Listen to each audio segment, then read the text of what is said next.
6. Mic nomor 6. Assalamualaikum Pak Ustadz. Waalaikumsalam warahmatullahi wabarakatuh. Alhamdulillah bisa bertemu lagi Pak Ustadz. Allah memberi kesempatan, alhamdulillah. Pak, perkenalkan nama saya Mbak Rina dari UNS 5 Ngeringo Palur. Pak Ustadz, saya kan mau menanyakan, kalau misalnya saya ngapunten sangat Pak Ustadz, saya itu kalau dibutakan ilmu agama itu sedih rasanya. Kenapa saya ini alhamdulillah diberi kesempatan, kalau interaktif di dalam radio biasanya kan selalu masuk alhamdulillah. Tapi ini mungkin karena sinyalnya lalu lepas. Jadi saya Pak Ustadz alhamdulillah bisa lagi bertemu dengan kesempatan Allah sama Pak Ustadz. Saya bertanya, Pak Ustadz, kalau misalnya tentang sholat, nah kalau sholat berjemaah itu misalnya kan imam sudah rakaat pertama, lalu saya itu ketinggalan aminnya itu Pak Ustadz. Ketinggalan apa? Ketinggalan amin. Nggih. Ketinggalan amin. Alhamdulillah.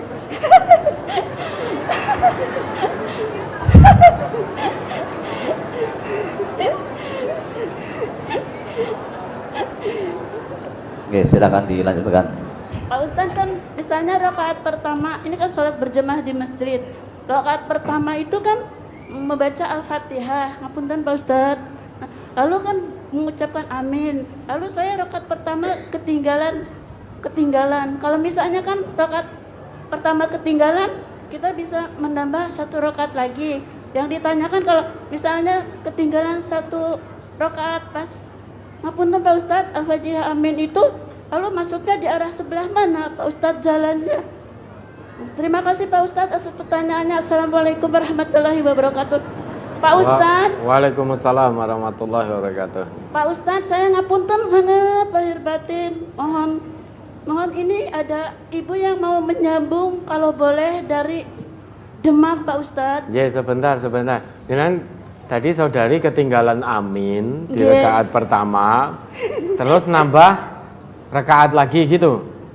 Atau gimana? Gini Pak Ustadz, misalnya kan rakaat pertama, saya itu ketinggalan pas Al-Fatihah aminnya. Ya. Lalu itu. Oh tapi jenengan dapat Fatihah.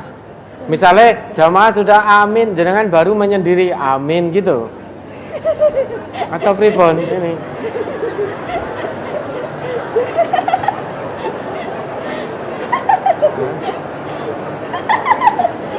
Oke. Mohon diperjelas pertanyaannya. Ini ketinggalan amin itu saudari ketinggalan Fatihah. Jadi kebetulan waktu itu sholat jahar, imamnya membaca dengan nyaring jahar, saudari masbuk. Kemudian begitu ikut gabung sholat jamaah itu, kemudian imam dan jamaah yang lain sudah sampai amin. Oke, Pak Ustadz. Ya, terus? Lalu yang ditanyakan Pak Ustadz, harus masuk di arah sebelah mana itu kalau Pak Ustadznya Masuk sudah apa? mengatakan Al-Fatihah. Masuk apa? Masuk sholatnya Pak Ustadz. Masuk sholatnya? Oke. Masuk sholat di sebelah mana gitu? Oke. Softnya Pak Ustadz. Softnya? Oke. Oh, softnya. Jadi sudah ketinggalan amin, nah itu masuk soft sebelah mana gitu? Oke Pak Ustadz. Ah ya. Nggih. Ya, bisa dipahami pertanyaannya insyaallah. Terima kasih Pak Ustadz. Assalamualaikum warahmatullahi wabarakatuh. Waalaikumsalam warahmatullahi wabarakatuh.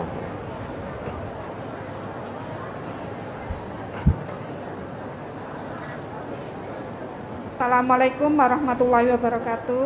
Waalaikumsalam warahmatullahi wabarakatuh. Saya Ibu Santi dari Demak mau menanyakan tentang syafarat, yaitu di mana seorang wanita itu kan harus bersama muhrimnya. Demikian. Sama mahram. Mahram, Ya. sama mahram, ya.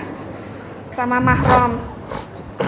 Bagaimana hukum seorang wanita yang misal dia sudah janda atau masih punya suami tapi kulaan itu loh, kulaan misal ke dari Kalimantan ke Jawa seperti itu. Apakah memang butuh mahram seperti itu, dan bagaimana seorang yang bepergian rombongan ibu-ibu itu, misal satu bis ibu-ibu pergi ke Bali atau pergi ke Tawangmangu, itu apakah perlu mahram? Demikian. Ya, kebak no bisa nanti. Ya. Kemudian mengenai surat mahram, kalau kita mau umroh atau haji, itu kan yang nggak pakai mahram suruh beli surat mahram. Itu hukumnya bagaimana, Ustaz? Gimana? Surat mahram? Nggih. Kok bisa dibeli mahram? Bisa Dulu dibeli dengan saya surat itu? umrah suruh beli surat mahram gitu, Tat. Yang nyuruh siapa? Bironya. Ya, bayar. Bayar nggih.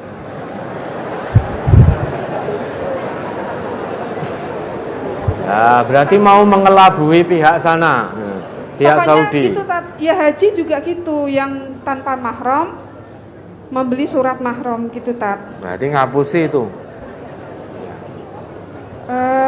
Yang ketiga itu syafar yang seperti apa, padahal yang di dalilnya kan seperti ini, Tat. Tidak halal bagi wanita beriman kepada Allah dan hari akhir safar sejauh sehari semalam perjalanan dengan tanpa mahram yang menyertainya. Itu safar yang bagaimana begitu, Tat? Misal memang untuk mencari ma'isyah atau jalan-jalan yang misal ada rombongan itu, atau kita pergi sendirian yang membutuhkan mahram. Mohon penjelasannya begitu, Tat. Ya. Sampun.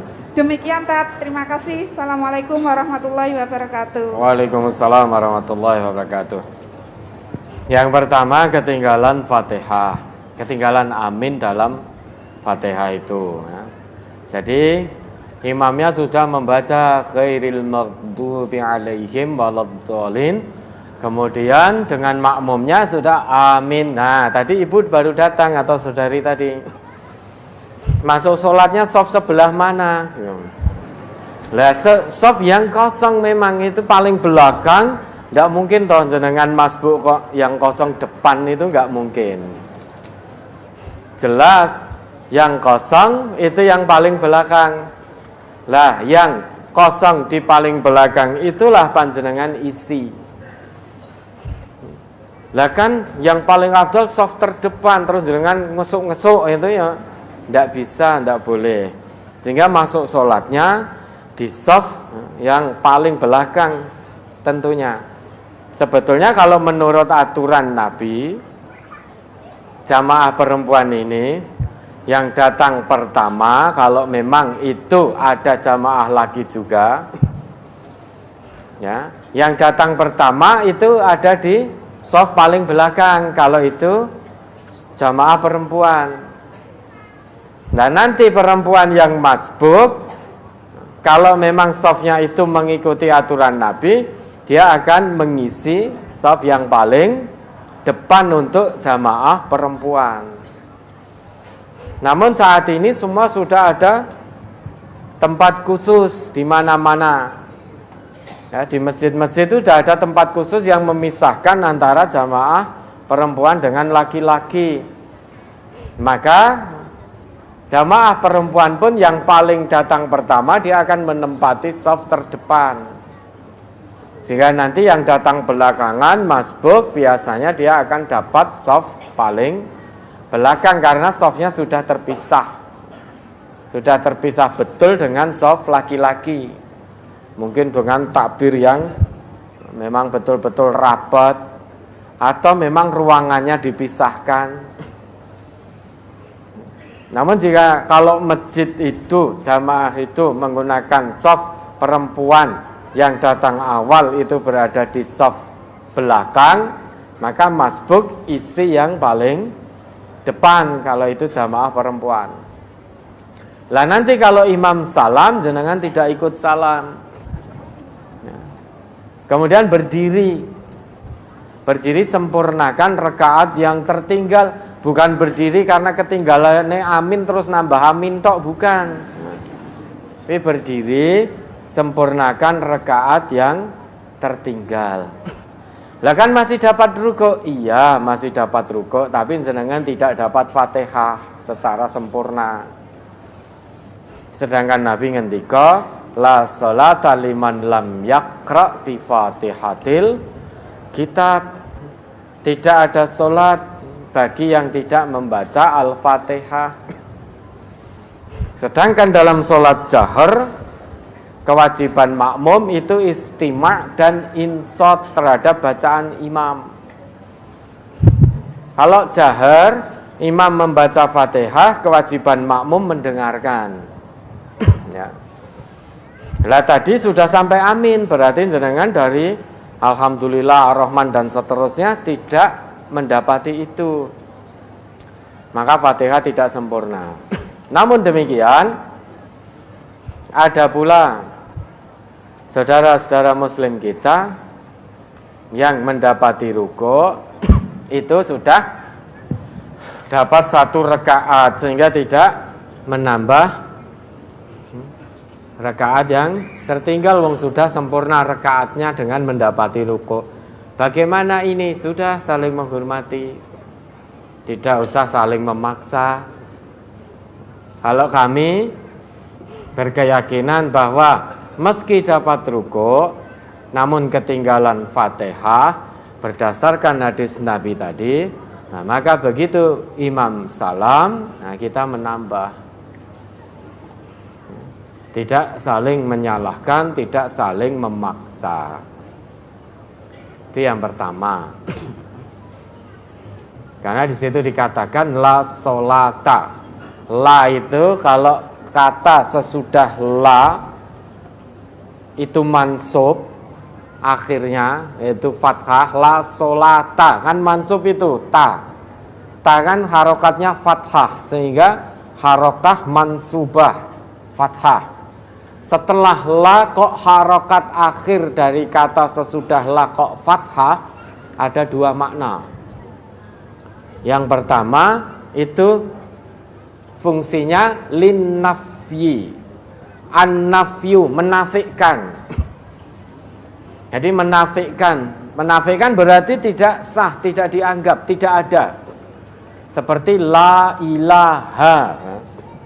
Sesudah la ilaha, harokat akhirnya ha, yaitu mansub. Maka tidak ada Tuhan selain Allah. Semua Tuhan selain Allah yang dipertuhankan itu semua tidak ada. Sehingga ini nafyun. La sholata, karena itu sesudah la harokatnya fathah, maka makna pertama berarti nafyun. Batal, apa? Tidak sah, tidak ada sholat bagi yang tidak membaca Fatihah. Makna kedua nukson, an-nukson, kurang, tidak sempurna. Ya, tidak sempurna, itu makna kedua.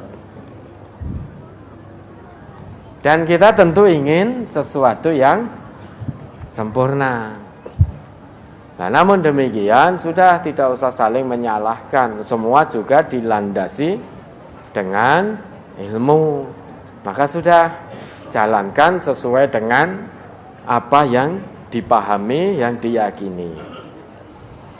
Kemudian yang kedua tadi, apa pertanyaan pertama tadi? Ini mati soalnya sini. Ada mohon izin mendahului pulang. Giovanni Irma Elvina, kelas 11 MIPA 5 dari Plupuh Sragen. Ini mohon izin mendahului. Ya, ada apa kok mendahului pulang? Qatabu fiya abuha la yu'lan awalan khabaru hatta wasalat lil Oh, tayyib. Tayyib, tafadhal. Ya, la ba'sa biha. Idzan al-ailah, yani al-ailah lam turid an tukhbiraha. Naam. Tayyib. Semua ma'aman ya. Giovanni Irma Elvina, kelas 11 MIPA 5 dari Plupuh Sragen. Desa tarji nafsuha. Pulang sendirian?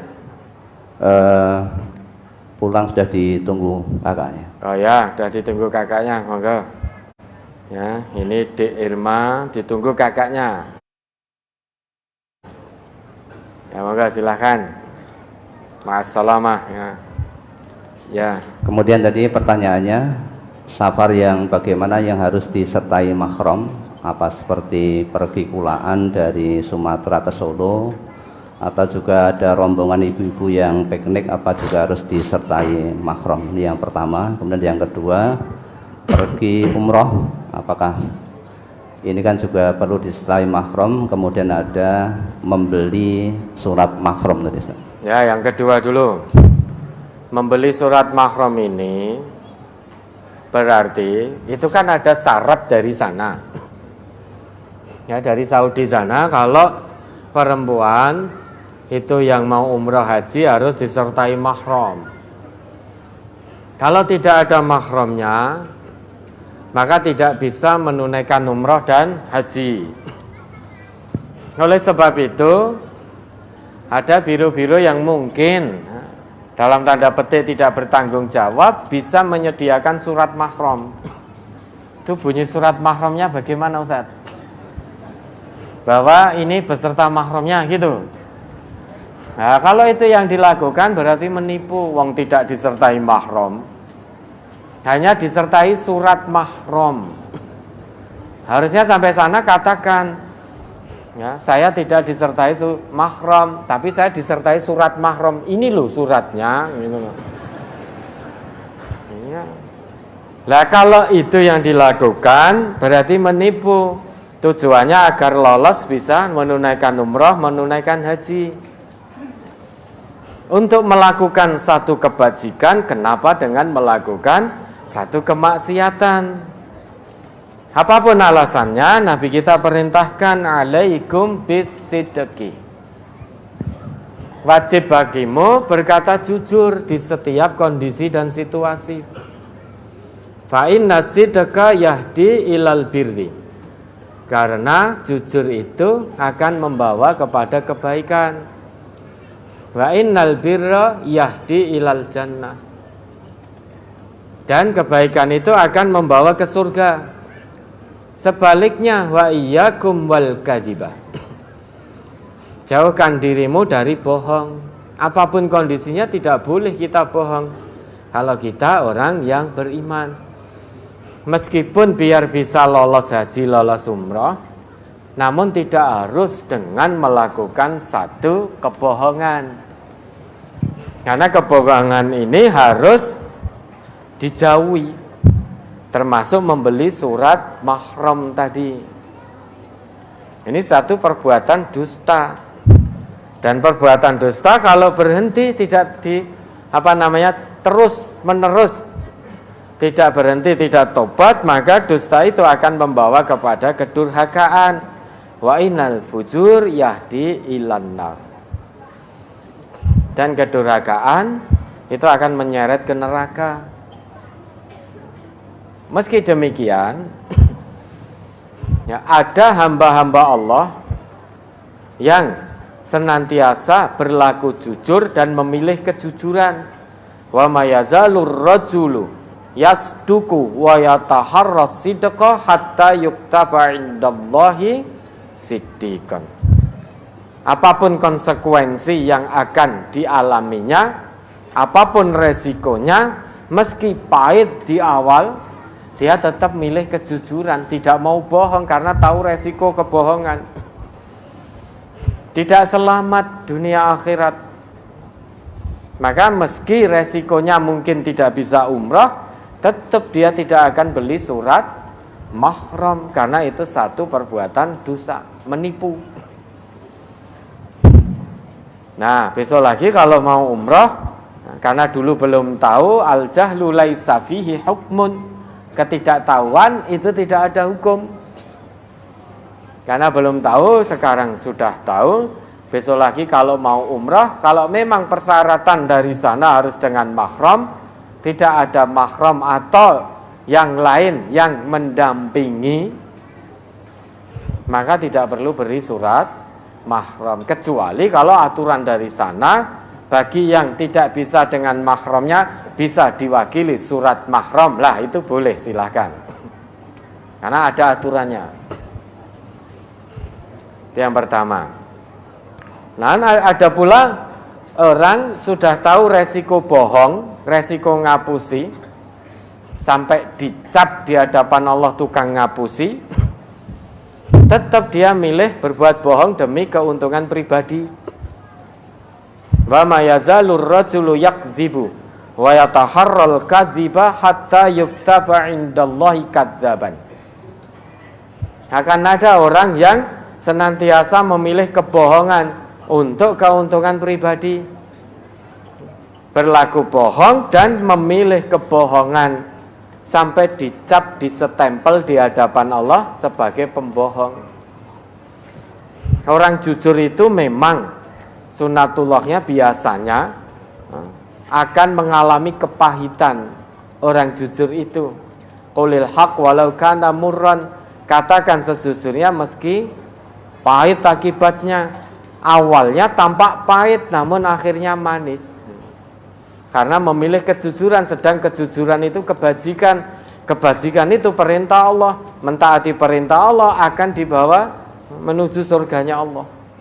Memilih bohong, memilih dusta, itu perbuatan kedurhakaan kepada Allah. Orang yang dusta, berbuat durhaka, akan diseret masuk neraka. Makanya jangan warga MTA ya, yang ngaji di MTA jangan lagi ada yang beli surat mahram, beli ijazah. Nah, iya sama, beli ijazah. Beli ijazah untuk kenaikan pangkat, padahal aturannya tidak membolehkan itu. Namun untuk kenaikan pangkat, kenaikan gaji, akhirnya kita beli ijazah. Sedangkan beli ijazah itu satu bentuk kebohongan. Satu bentuk kebohongan. Menurut agama tidak boleh wong ra sekolah kok duwe ijazah. Sedangkan aturannya orang dapat ijazah itu kalau dia sekolah. Aturan yang ada di negeri kita ini. Lah sekarang tidak sekolah kok tiba-tiba punya ijazah. Dari SD, SMP, SMA, S1, S2, S3 duwe kabeh. Karena beli. Nah itu menipu, hal-hal semacam itu. Kemudian berikutnya, pertanyaan pertama tadi, bersyukurlah kaum Hawa ini dijaga betul oleh Allah keselamatannya, biar terjaga dari fitnah, biar tetap aman. Sehingga kemana-mana semaksimalnya harus didampingi dengan mahramnya, biar tidak menjadi sasaran fitnah, biar tidak disakiti oleh orang lain. Maka ada syarat untuk kemana-mana dengan mahramnya. Ada yang menjaga, ada yang mengayomi, menjaga keselamatan dari tangan-tangan orang yang tidak bertanggung jawab, terjaga dari fitnah. Kalau pergi sendirian tanpa mahram, nanti banyak tangan-tangan jahil, mata-mata jelalatan, akan muncul fitnah di situ. Kecuali kalau memang tidak ada mahram betul, misal untuk kulaan tadi, suami mengizinkan, istri bisa menjaga diri betul, nah itu monggo silahkan kulaan. Tapi maksimalkan dulu kalau bisa dengan mahramnya. Kulaan dari Kalimantan ke Solo, jangan pergi sendirian. Kalau bisa maksimalkan dengan mahramnya. Kalau ternyata diusahakan maksimal kok memang tidak ada yang mendampingi, ajak yang lain dulu. Misalkan teman ngajinya, biar ada yang saling menjaga. Kalau memang betul-betul tidak bisa, lah berarti itu kondisi di luar normal, maka silahkan. Tapi sebelum ke arah itu, maksimalkan dulu dengan mahram. Karena Allah sudah menjaga, maka kita jangan merusak. Nah, kita juga berusaha maksimal, ada yang menjaga. Kalau sudah diusahakan maksimal memang tidak ada, suami sudah mengizinkan, ya sudah, bismillah, dengan catatan panjenengan bisa menjaga diri. Bisa menjaga diri selama dalam perjalanan. Tidak merendahkan dirinya, tetap menjaga diri bahwa panjenengan sudah punya suami. Oke, ada lagi?